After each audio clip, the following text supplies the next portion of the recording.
भारत देश में ऐसी कितनी ही शानदार कहानियां हैं। वो अपने आप अपने विकास के लिए एक दूसरे के गाइड बन गए क्योंकि वो बस द्वार थे। तब आप देखते हैं आपका भाग्य खुद को उस दिशा में व्यवस्थित करना शुरू कर देता है।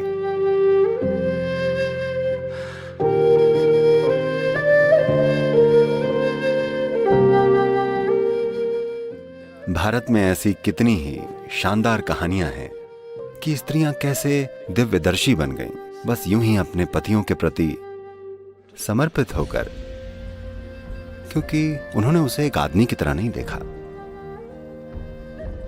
भारत में ये एक प्रथा रही है, अब ये बेशक जा चुकी है। पहले वो पति को स्वामी कहती थी और वो भी इस पर खरा उतरता था। इसके लिए आपसी सहयोग चाहिए। तो जब चीजें ऐसी होती थीं, तो शुरुआत में हार्मोन्स होते हैं, वो हरकत में आते हैं, अपना काम करते हैं, भावनाएं होती हैं, वो भी सक्रिय होकर अपना काम करती हैं। उसके बाद आप अपने पति को पार जाने के एक द्वार की तरह देखती हैं।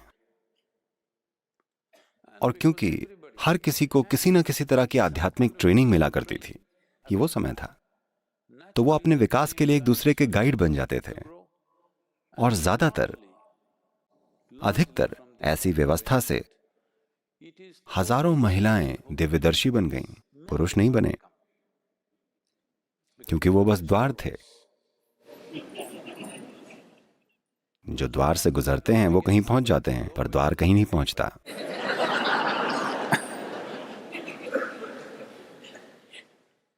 द्वार वहीं रह जाता है, लोग आते हैं जाते हैं, है कि नहीं?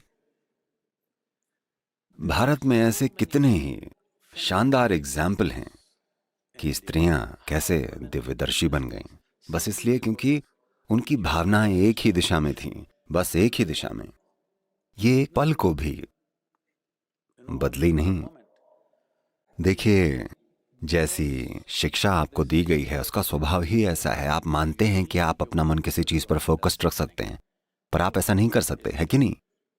हेलो, क्या आप अपने मन को मुझ पर या अपने पति पर या अपनी पत्नी या बच्चों पर या अपने भगवान या चाहे जो हो उस पर फोकस्ड रख सकते हैं? या आप अपने बिजनेस या पैसे को ही ले लीजिए, क्या आप 24 घंटे अपने मन को पूरी तरह फोकस्ड रख सकते हैं? हेलो, नो, नहीं। तो ये तो है अभी आपकी बुद्धि का स्वभाव। तो अगर आप अपनी बुद्धि को ट्रेनिंग देना चाहें कि ये ऐसे रह पाए, कि लंबे समय तक एक ही चीज पर टिकी रह सके, तो ये बहुत बढ़िया होगा, पर इसमें बहुत मेहनत लगेगी। लेकिन आपकी भावनाएं ऐसा कर सकती हैं। आपके जीवन में ऐसे मौके आए हैं जब आपकी भावनाएं किसी से बड़ी मजबूती से जुड़ गईं, तब 24 घंटे बस वो ही वो है ना? ऐसा हुआ है या नहीं हुआ है? तो बुद्धि की तुलना में आपकी भावनाएं ज्यादा सक्षम हैं। मैं बस ये आपको आहिस्ता से कहने की कोशिश कर रहा हूं।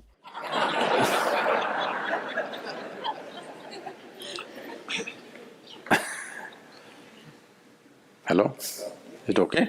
ओके है ना? औरतें कहेंगी ओके, उनके लिए आसान है। पुरुष कश्मकश में है क्या? चाहे आप आदमी हो या औरत, ये आपके लिए सच है। इस पर गौर करके देखिएगा। हो सकता है आपका प्रेम फोकस ना हो, पर आपका गुस्सा फोकस्ड होता है। वो भी एक भावना ही है। अगर आप तापमान पर या तीव्रता पर ध्यान दें,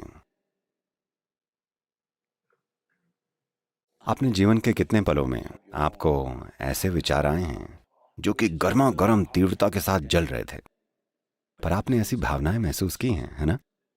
hello?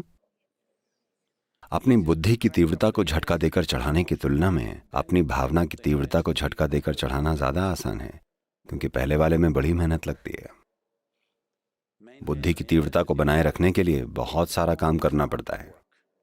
The problem on the spiritual path is just this. आध्यात्म के रास्ते पर समस्या बस यही है, आप ऐसे फोकस्ड हैं, फिर आप देखते हैं आपका भाग्य खुद को उस दिशा में व्यवस्थित करना शुरू कर देता है।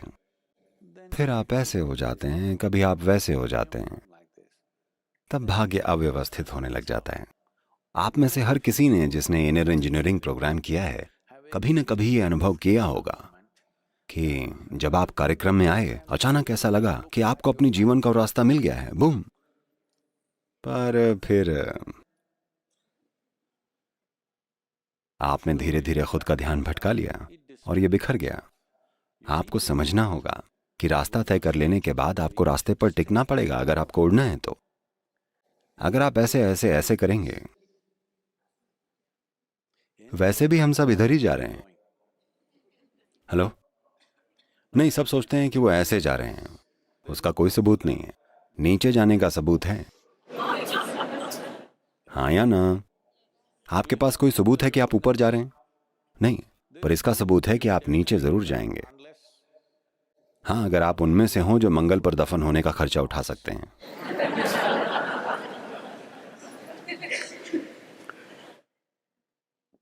नहीं नहीं, धरती को आपकी जरूरत है।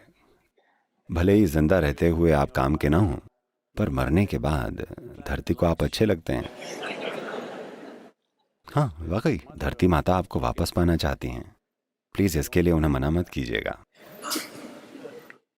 जब हमने कहा कि भक्ति ही वो रास्ता है, तो लोग सोचते हैं कि भक्ति यानी मंदिर जाना, चर्च या मस्जिद जाना। लोग सोचते हैं कि भक्ति यानी धर्म। नहीं नहीं नहीं, Devotion means you're organizing your emotion in such a way that it works for you, absolutely. भक्ति यानी आप अपनी भावनाओं को ऐसे व्यवस्थित कर रहे हैं कि ये पूरी तरह से आपके लिए काम करे, पूरी तरह। क्योंकि सिर्फ और सिर्फ भावना में रहते हुए, सिर्फ भावना के पलों में ही आपने अपनी सबसे भीतरी मिठास को चखा है, जिसे आप मैं कहते हैं। ऐसा है कि नहीं है कि आपने बुद्धि की मदद से इसको कभी छुआ है? दुनिया में ऐसे बहुत ही कम लोग हैं, यकीन मानिए, दुनिया में बहुत ही कम लोग बुद्धि से उस मिठास को छू पाते हैं। आप में से अधिकतर लोगों ने सिर्फ भावना में रहकर अपने जीवन की उस मिठास को जाना है ना? हाँ, आपकी जिंदगी के सबसे खूबसूरत पल भावना के पल हैं, है ना? Well, it might not have lasted, that's another point. वो शायद टिक ना पाए हों, वो एक अलग प्रॉब्लम है। शायद उन्हें मैनेज करने में कमी रह गई हो। आप स्थिति को अपने हिसाब से मैनेज ना कर पाए हों, क्योंकि आपकी भावनाएं, आपका भीतरी माहौल बाहरी दुनिया का गुलाम है। और मैं चाहता हूं कि आप ये समझें कि दुनिया में कोई भी पूरी तरह से बाहरी माहौल को मैनेज नहीं कर पाता है। हम इसे कुछ हद तक मैनेज कर सकते हैं। कभी ये हमारे हिसाब से चलता है तो कभी हमारे हिसाब से नहीं चलता है, कि नहीं? हेलो? कभी कभी ये हमारे हिसाब से चलता है, हम चाहते हैं कि हमारे हिसाब से चले, पर ये हमेशा हमारे हिसाब से नहीं चलता। पर हमारा भीतरी माहौल हमारे हिसाब से चलना चाहिए हमेशा, क्योंकि ये हमारा है। लोग कभी आपके काम आएंगे, कभी ये आपके खिलाफ हो जाएंगे, कभी ये आपको इग्नोर कर देंगे। ऐसा होता है ना, चाहे आपका बहुत बड़ा लव अफेयर ही क्यों ना चल रहा हो। Hello? भले ही आपका बहुत बड़ा लव अफेयर ही क्यों ना चल रहा हो, कभी वो आपके साथ बड़े अच्छे रहते हैं, कभी वो आपको इग्नोर करते हैं, और कभी वो आपको बड़ा परेशान कर देते हैं। Yes or no? हाँ या नहीं? तो भक्ति का मतलब है अपने भीतरी माहौल को ऐसे व्यवस्थित करना कि आपका भावनात्मक आयाम हमेशा आपका साथ दे, आपके खिलाफ ना हो। और इसके लिए आपको इसे वहां बांधकर छोड़ देना होगा। भाग्य फिक्स हो जाएगा। मैंने आपको एक कहानी जरूर सुनाई होगी। एक बूढ़े योगी थे जो वेलंगिरी की पहाड़ियों तक पहुंचे। ये वेलंगिरी पहाड़ियां, ईशा योग सेंटर इन्हीं वेलंगिरी पहाड़ियों की तलहटी में है। ये मुश्किल चढ़ाई है, करीब 5,800 फीट ऊपर खड़ी चढ़ाई है। वो 80 साल से ज्यादा के थे। वो धीरे धीरे चढ़ते हुए ऊपर पहाड़ी पर जाना चाहते थे, क्योंकि वहां ऊपर एक पवित्र स्थान है। जो दुकानदार वहां बैठा करते हैं, ये बेवकूफ कभी ऊपर पहाड़ पर नहीं चढ़े। वो वहीं तलहटी में बैठकर बिजनेस करते हैं। तो छोटी मोटी चीजें बेचते हैं, कुछ खाने की चीजें, कुछ बीड़ी और तंबाकू और ये सब चीजें।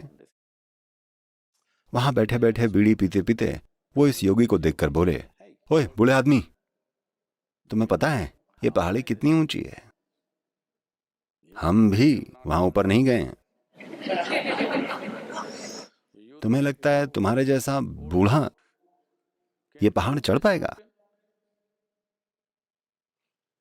योगी ने उनकी तरफ देखा और कहा, मुस्कुराते हुए कहा, देखिए, मैंने पहले ही अपना दिल वहां ऊपर रख दिया है। बाकी शरीर अपने आप पीछे पीछे चला जाएगा। आप मेरी चिंता मत कीजिए। मेरा दिल पहले से ही वहीं है। मैं भी पहुंच ही जाऊंगा। जहां आपका दिल है आप वहां कैसे भी पहुंच ही जाएंगे, है ना? हाँ, तो ये होता है अपनी भावनाओं के इस्तेमाल से अपने भीतरी माहौल को संभालना। यानी आप अपना दिल वहां फिक्स कर दीजिए और उसमें कोई बदलाव मत कीजिए। वो पहले से ही वहां है। अब आप चाहे यहां देखें, वहां देखें, चाहे जो भी करें, आपका दिल आपको उसी तरफ खींचता रहेगा।